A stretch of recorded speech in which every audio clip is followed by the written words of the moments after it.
फिजिसिमैटिका में आपका एक बार फिर से स्वागत है। तो आज का हमारा चैप्टर है समांतर चतुर्भुज और त्रिभुज का क्षेत्रफल। तो सवाल शुरू करने से पहले मैं आपको कुछ बता देना चाहता हूँ। सवाल को देखने के साथ आपको वीडियो को करना है पॉज, कुछ समय लेना है, आपको खुद से सॉल्व करने का कोशिश करना है। अगर सॉल्व हो जाए तो ठीक, नहीं तो आप आगे वीडियो देखोगे। चलिए इसी के साथ चैप्टर का पहला क्वेश्चन शुरू करते हैं। हम इस चैप्टर में 20 बहुविकल्पीय सवाल करने वाले हैं। तो पहला सवाल है, समान आधार और समान ऊंचाई वाले त्रिभुजों का क्षेत्रफल होता है। मान लेते हैं हमारे पास दो त्रिभुज है, ठीक। दोनों का आधार जो है वो b है, ऊंचाई h है। आधार b है, ऊंचाई h है। तो त्रिभुज का क्षेत्रफल कितना होता है? हाफ 1/2 आधार गुना ऊंचाई, 1/2 आधार गुना ऊंचाई। तो दोनों ही त्रिभुज का यही क्षेत्रफल आएगा। आधार गुना ऊंचाई, ये दोनों हो जाएंगे एक दूसरे के बराबर। तो हमारा आंसर हो जाएगा समान। ठीक है, अगले सवाल की तरफ चलते हैं। अगला सवाल है, समानांतर चतुर्भुज का क्षेत्रफल कितना होता है? समानांतर चतुर्भुज का क्षेत्रफल कितना होता है? तो समानांतर चतुर्भुज का सूत्र, क्षेत्रफल का सूत्र क्या होता है? आधार गुना ऊंचाई। ठीक है, जिसे इंग्लिश में कह देते हैं बेस इनटू हाइट, हिंदी में आधार गुना ऊंचाई। यह फॉर्मूला याद रखिएगा, आने वाले टाइम में आपके लिए बहुत उपयोगी होने वाला है। तो समानांतर चतुर्भुज का क्षेत्रफल होता है आधार गुना ऊंचाई। कहाँ पे दिया हुआ? Option number A. आगे चलते हैं। यदि दो त्रिभुजों की ऊंचाई समान हो, यदि दो त्रिभुजों की ऊंचाई समान हो तो क्षेत्रफल का अनुपात, ठीक है। त्रिभुज का क्षेत्रफल का सूत्र क्या होता है? हाफ, मतलब 1/2 आधार गुना ऊंचाई। अब हमें क्या बोला कि दो त्रिभुजों का ऊंचाई जो है वो बराबर है। एक त्रिभुज मैंने यहाँ पे बना दिया ABC, दूसरा त्रिभुज PQR। एक का ऊंचाई मैंने ले लिया h और दूसरे का ऊंचाई भी ले लिया h, क्योंकि दोनों का ऊंचाई क्या बोला है? समान रखने को बोला है। आधार हम बदल सकते हैं, एक का आधार हमने बड़ी भी ले लिया, एक का आधार छोटी भी ले लिया, क्योंकि आधार के बारे में हमें कुछ नहीं बोला था, इसीलिए। अब दोनों का अनुपात लेते हैं। तो अनुपात त्रिभुज PQR बटे त्रिभुज ABC बराबर half B into H, half B into H। H से H कट जाएगा, हाफ से हाफ कट जाएगा। हमारे पास क्या बचा? छोटी b बटे बड़ी b। ये क्या था? आधार का अनुपात था।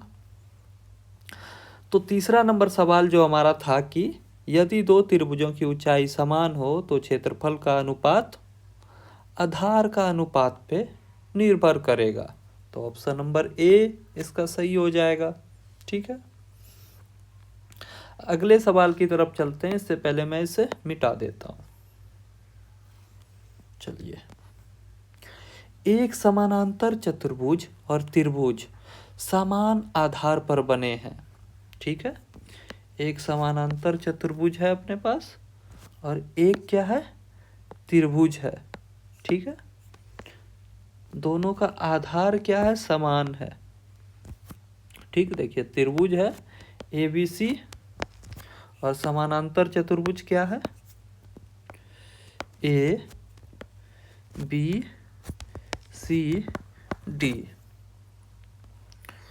तो इनका हमें किसका अनुपात निकालना होगा? क्षेत्रफल का अनुपात। तो समानांतर चतुर्भुज का क्षेत्रफल क्या होता है? आधार गुना ऊंचाई।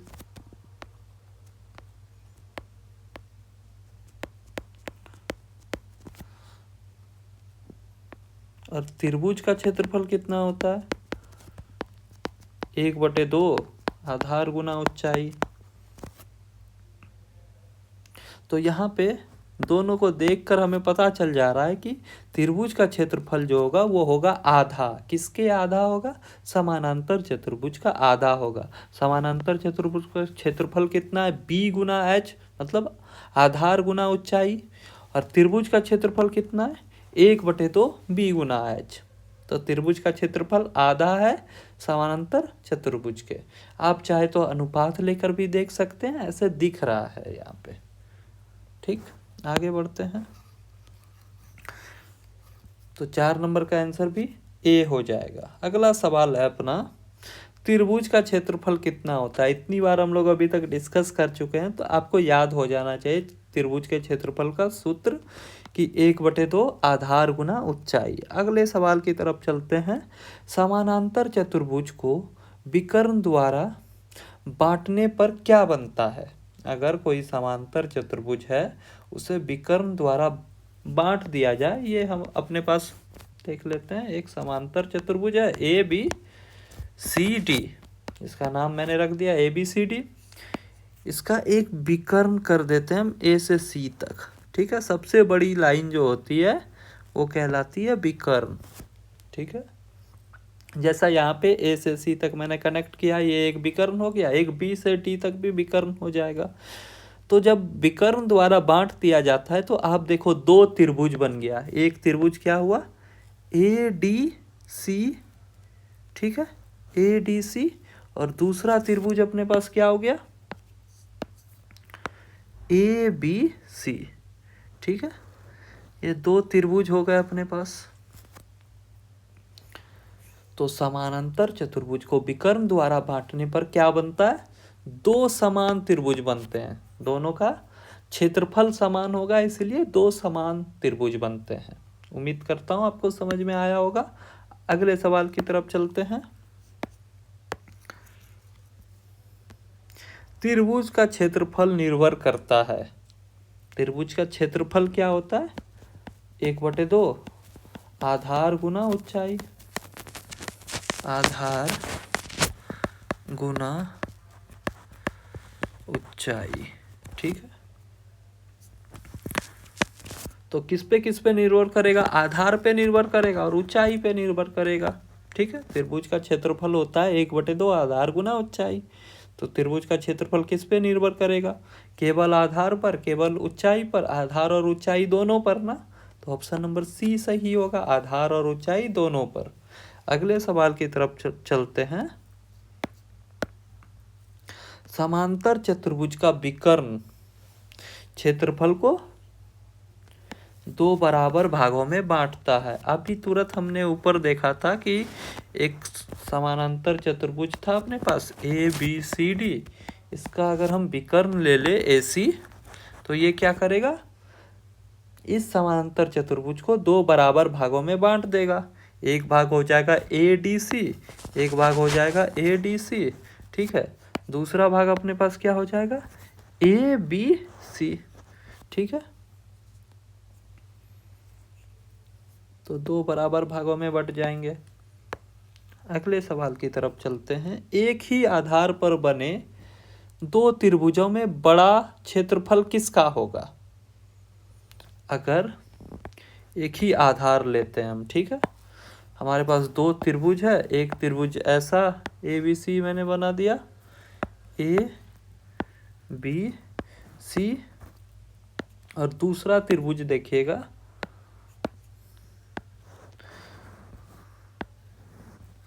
B C D. ये देखिए हरे कलर वाली जो त्रिभुज है वो है बी सी डी, और लाल कलर में ए बी सी। दोनों का आधार क्या है? एक ही है। ठीक है, एक ही आधार पर बने 2 त्रिभुज में किसका क्षेत्रफल बड़ा होगा? जिसका ऊंचाई ज्यादा हो। तो ऊंचाई किसका है? ए बी सी वाले का ऊंचाई है। ए बी सी वाले का ऊंचाई ज्यादा होगा तो उसका क्षेत्रफल भी ज्यादा होगा। तो इसका सही जवाब हो जाएगा ऑप्शन नंबर ए। आगे चलते हैं फिर अगले सवाल की तरफ। त्रिभुज और समांतर चतुर्भुज के क्षेत्रफल में संबंध। समांतर चतुर्भुज का क्षेत्रफल कितना होता है? आधार गुना ऊंचाई। बी गुना एच। और त्रिभुज का क्षेत्रफल कितना होता है बताइएगा जरा। त्रिभुज का क्षेत्रफल 1/2 बी गुना एच। तो दोनों का अनुपात ले लेते हैं।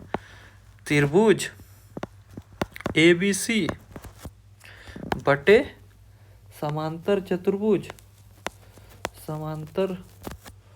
समानांतर चतुर्भुज, इसका नाम रख देते हैं PQRS। ठीक है, PQRS। दोनों का अनुपात निकालते हैं क्षेत्रफल का।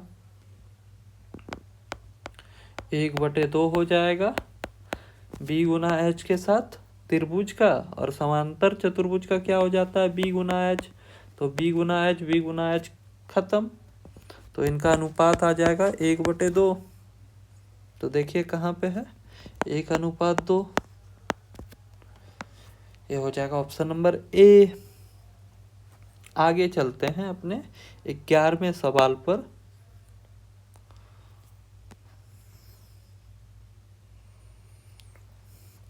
समांतर चतुर्भुज का क्षेत्रफल वर्ग इकाई में होता है। हाँ, क्षेत्रफल हमेशा वर्ग इकाई में होता है। आपको एक बात गांठ बांध लेना है कि क्षेत्रफल हमेशा वर्ग इकाई में मापा जाता है। ठीक है, आपसे जब आयतन पूछेगा तो उसमें आपको क्यूब निकालना है। ठीक, जब भी क्षेत्रफल पूछा जाए तो वो वर्ग इकाई में ही निकाला जाता है। तो ये बात बिल्कुल सही है। अगले सवाल की तरफ चलते हैं। 2 समान क्षेत्रफल वाले त्रिभुज अवश्य रूप से सर्वांग संग होते हैं। सही है या गलत है? गलत हो सकता है। क्यों गलत होगा? देखिए, 2 त्रिभुज है अपने पास। एक त्रिभुज मान लेते हैं ABC, एक त्रिभुज है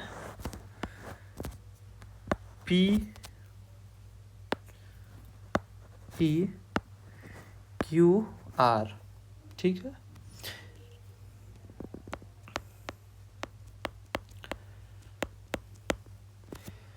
इनका क्षेत्रफल बराबर है। ठीक है, क्षेत्रफल क्या है? बराबर है।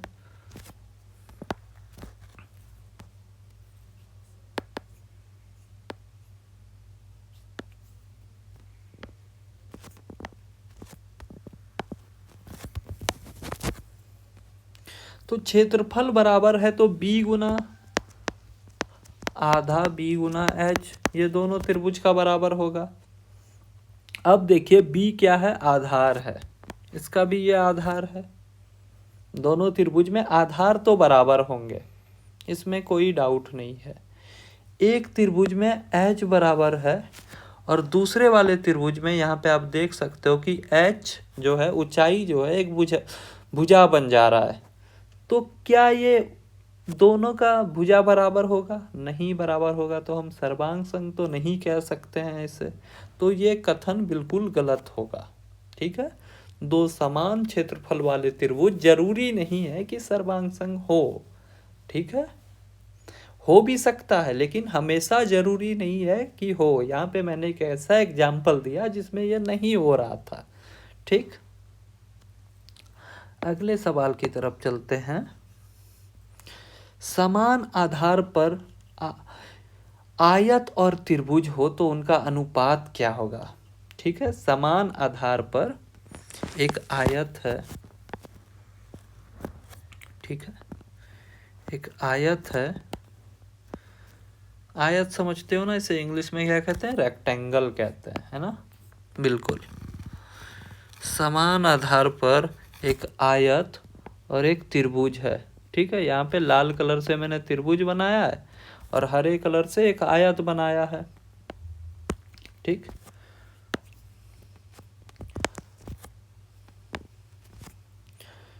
तो आयत का क्षेत्रफल कितना होता है? पहले आयत का नाम रख देते हैं ABCD।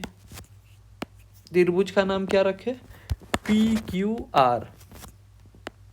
तो PQR त्रिभुज का क्षेत्रफल बताइएगा जरा। 1/2 b गुना h, आधार गुना ऊंचाई। तो b क्या हो जाएगा, इसका आधार क्या है, l हो जाएगा ना। हाँ बिल्कुल सही, इसका आधार क्या हो जाएगा, l हो जाएगा। और ऊंचाई कितना हो जाएगा, ऊंचाई हो जाएगा b। ठीक है, अब देखिएगा हम आयत का क्षेत्रफल निकालते हैं। अपना आयत जो है उसका क्षेत्रफल क्या हो जाएगा, आयत का क्षेत्रफल, आयत का नाम हो गया ABCD, इसका क्षेत्रफल हो जाएगा L गुना B। तो दोनों का अनुपात ले लेते हैं, त्रिभुज PQR बटे आयत ABC का क्षेत्रफल का अनुपात, तो 1/2 L गुना B इंटू L गुना B। तो L गुना B खत्म हो जाएगा, अनुपात कितना आएगा, 1/2। ठीक है, हमसे क्या पूछा था, आयत और त्रिभुज का अनुपात। हमने अभी क्या निकाला है, त्रिभुज और आयत का अनुपात। तो हम इसको अगर उल्टा कर देंगे तो हमसे जो क्वेश्चन में पूछा है वो निकल जाएगा। तो हमारा क्या निकला था, त्रिभुज और आयत का अनुपात। हमसे पूछा है आयत और त्रिभुज का अनुपात, तो 2/1 हो जाएगा ना, 2:1। सही जवाब कौन सा हो जाएगा, ऑप्शन नंबर A।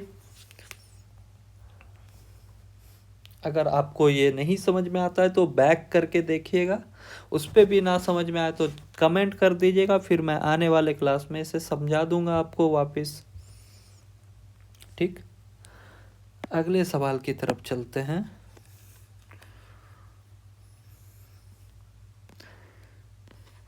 क्षेत्रफल का मात्रक या इकाई भी कह देते हैं कहीं कहीं पे ना, क्षेत्रफल का मात्रक या इकाई क्या होता है।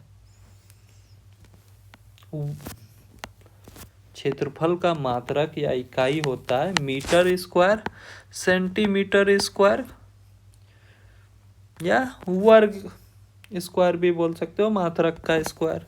ठीक है, मात्रक का वर्ग, कुछ भी मात्रक हो उसका वर्ग हो जाता है। तो यहाँ पे मीटर स्क्वायर ऑप्शन में दिया हुआ है अपने पास, तो वो सही हो जाएगा।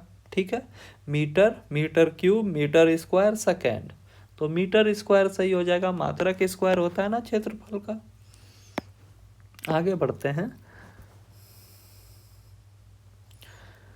त्रिभुज और क्षेत्रफल दोगुनी करने पर, त्रिभुज का क्षेत्रफल दोगुना करने पर ऊंचाई क्या होगा। ठीक है, अगला सवाल है, किसी त्रिभुज का क्षेत्रफल दोगुना कर देते हैं तो ऊंचाई क्या होगा। तो आपको पता है त्रिभुज का क्षेत्रफल का सूत्र क्या होता है, आधार गुना ऊंचाई। आधार के बारे में तो हमें कुछ नहीं बोला, हमें किसके बारे में बोल रहा है, ऊंचाई के बारे में बोल रहा है ना ये। तो क्या हम ऐसा लिख सकते हैं, त्रिभुज का क्षेत्रफल जो होगा वो समानुपाती होगा ऊंचाई के, है ना।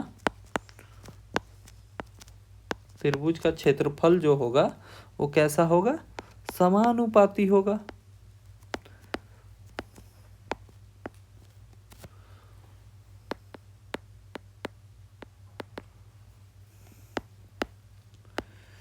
त्रिभुज का क्षेत्रफल जो होगा वो समानुपाती होगा ऊंचाई के। तो त्रिभुज का क्षेत्रफल 2 गुना हो रहा है तो ऊंचाई भी कितना हो जाएगा, 2 गुनी हो जाएगी। तो ऑप्शन नंबर A सही जवाब है इसका। आगे बढ़ते हैं, 10 सेंटीमीटर आधार है। अगला सवाल ध्यान से देखिएगा, एक त्रिभुज है, एक त्रिभुज है अपने पास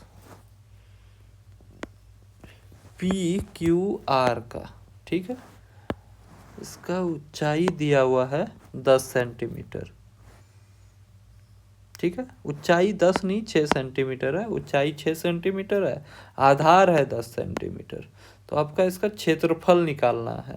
क्षेत्रफल त्रिभुज का क्या हो जाता है, 1/2 आधार गुना ऊंचाई। आधार 10 सेंटीमीटर दिया है अपने पास, आधार दिया हुआ है 10 सेंटीमीटर, ऊंचाई दिया हुआ है 6 सेंटीमीटर।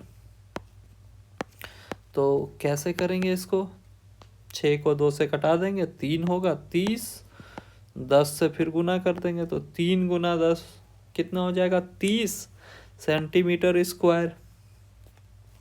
तो अपने पास आंसर क्या हो जाएगा ऑप्शन नंबर ए। अगले सवाल की तरफ चलते हैं।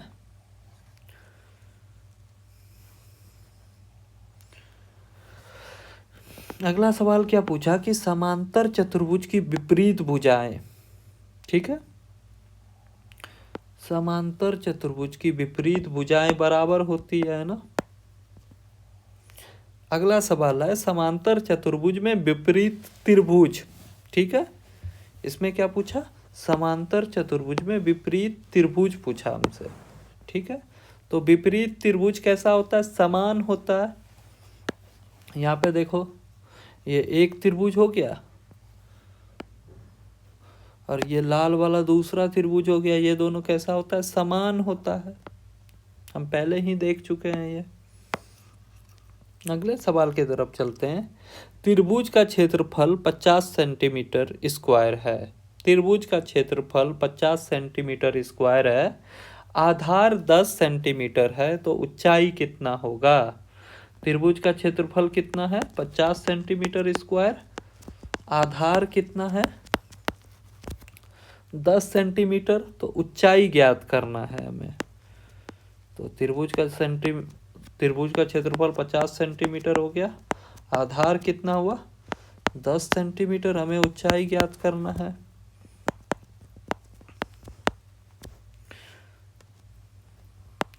पाँच एच बराबर 50 सेंटीमीटर, क्योंकि 1 सेंटीमीटर इससे कट जाएगा तो स्क्वायर में एक कट गया तो एक ही बचेगा। अब 5 से 50 भी कट जाएगा 10 बार में, तो h बराबर कितना हो जाएगा 10 सेंटीमीटर। समझ में आया। ऊंचाई भी कितना हो जाएगा 10 सेंटीमीटर। अगले सवाल की तरफ चलते हैं। हमारा अगला सवाल है समानांतर चतुर्भुज का क्षेत्रफल परिमाप से। ये हमारा समांतर चतुर्भुज है, इसका सूत्र क्या होता है क्षेत्रफल का आधार गुना ऊंचाई, ठीक है। तो ये परिमाप से कैसा होता है, परिमाप से बिल्कुल स्वतंत्र होता है, उस पर निर्भर ही नहीं करता है। परिमाप आप कुछ भी ले लो, समांतर चतुर्भुज उससे स्वतंत्र रहेगा, उसका क्षेत्रफल उससे स्वतंत्र रहेगा, ठीक। अगला सवाल है क्षेत्रफल हमेशा धनात्मक होता है। 20 नंबर सवाल अच्छे से देखिएगा। क्षेत्रफल हमेशा धनात्मक होता है, सही है या गलत है, ये सही है, क्योंकि क्षेत्रफल का क्या फॉर्मूला होता है, आप मात्रक से भी जा सकते हो, इसमें मात्रक का स्क्वायर होता है ना। जब भी दो नंबर का स्क्वायर होगा तो मान लीजिए माइनस भी रहता है तो वो क्या हो जाएगा प्लस हो जाएगा ना, तो क्षेत्रफल हमेशा धनात्मक रहेगा, ठीक है। और लेंथ या आधार जो होता है, आधार या ऊंचाई, ये कभी भी ऋणात्मक नहीं होता, तो ऋणात्मक हो ही नहीं सकता ये, ठीक। तो धनात्मक होगा हमेशा, तो क्षेत्रफल हमेशा धनात्मक होता है, ठीक है। इसी के साथ मिलेंगे आपसे अगले लेक्चर में किसी और चैप्टर के 20 बहुविकल्पीय सवाल के साथ।